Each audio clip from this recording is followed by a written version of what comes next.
Dermatologist Sujata Jolly has been campaigning for years for the ban of skin lightening creams. Having worked for many companies for about 15 years, I decided to set up my own company, Depeche Mode Laboratories, where we did research and development for skin problems. And that's when I came across the damage that was being done by skin bleaching products on several skin types. Yeah, originally the cases that we saw were blotchiness in the skin, irritation to the skin, and the more serious damages were where the skin looked almost like it had been burnt.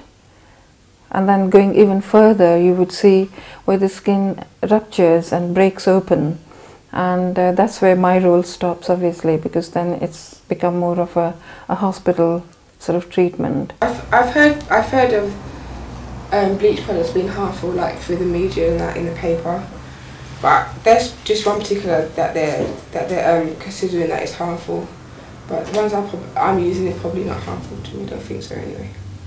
Well, the two things have happened. Obviously, the European Union have actually put a ban on the use of hydroquinone from 2001, I think. And we do get the trading standards actually going and into the shops and sort of confiscating the illegal products. I think the most harmful one that we all know about is the hydroquinone, really, which has been banned in most countries, but still more. If you go to a shop somewhere in West London, for example, which sells Afro products, you'll find as many a different variety as possible, and you read through the print, it will show you 2% contains 2% hydroquinone, and most of them still selling. And the guy that I had spoken to was actually very adamant that there's nothing that they can do about stopping people from selling, as long as they have categorically stated on their products that they have the minimum requirement of 2% hydroquinone, which though they could sell the product on their shelves as long as somebody has a prescription. But I don't think that's what happens in most of these shops. Hydroquinone is the most popular ingredient that is and has been used for skin bleaching. It has been banned now, but we still see products filtering through, not only in the illegal market, but even on the mainstream market. There are quite a few products that come from America or France, which are using hydroquinone, for instance, as the main skin bleaching product ingredient. And how do we stop that? That is, quite a big issue. It's the role of the Trading Standards Officer to enforce the ban of harmful cosmetics by ensuring that traders adhere strictly to their guidelines. If we take hydroquinone on its own, that was permitted to be in cosmetics up to a maximum of 2%, provided the packaging carried certain warnings. However, I can only imagine that with future information that's come through to the various world bodies, such as the World Health Organization, such like, and Health and Safety Executive, they would have found that the current data is indicating that even 2% is harmful. So therefore the 96 regulations were amended by new regulations in 2000, which started in effect from the 1st of January 2001, which amounts to a total ban of hydroquinone in all cosmetics. There are some very unscrupulous manufacturers of these creams back home because they want to manufacture them cheaply, probably backyard factories, and sell them at a cheaper price. And those are actually probably not really, if I can call them scientifically generated, if there is such a term. They would be more dangerous, definitely. The cheaper they are, I think the more dangerous they are. Since the ban on hydroquinone, that it has virtually disappeared, at least openly, from the market. It could be that it's being sold under the counter. The only way we can enforce that is if we get a tip-off of some way that a certain trader is selling from under the counter. If that's the case, then we can go and do a test purchase undercover. And if it's found, then action will be taken.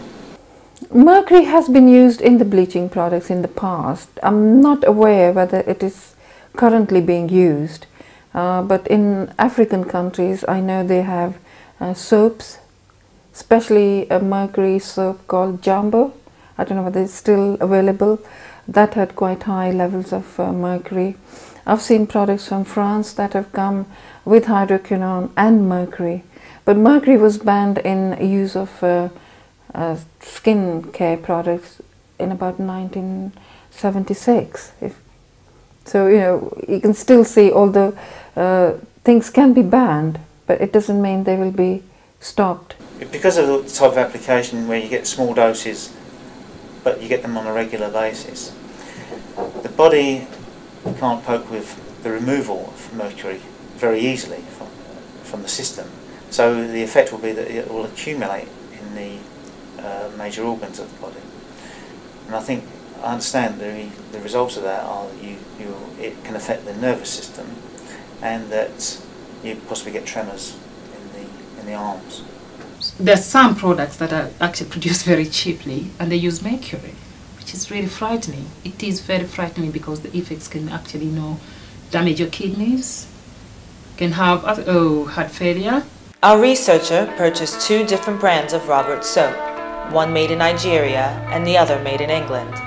The Nigerian brand had no labeled ingredients on the packaging and was freely available on the shop's shelves.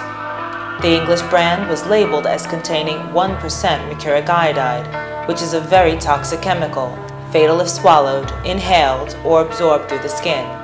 It's a severe irritant that can cause fetal damage. This Robert soap was bought from under the counter. Well, my personal opinion is anybody who bleaches their skin, obviously they've got some kind of problem with who they are as a person, whether they're, I don't know, whether they're black or white, you know? This is madness. How can you go and try to look like someone else? I love how I look. If I was black like brass, I wouldn't be no problem. You understand me? I love how I stay. They say skin deep is from within you. If a person feels that they need to lighten their skin because they want to get a better job or they want to escalate somewhere in, well, say, being accepted then by society, I'm saying, oh, good luck.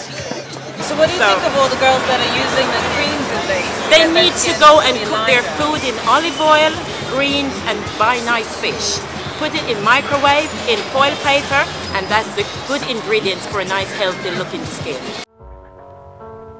All shades of black, a light black, a dark black, a deep more than chocolate black. A mix of blackness but all born of black.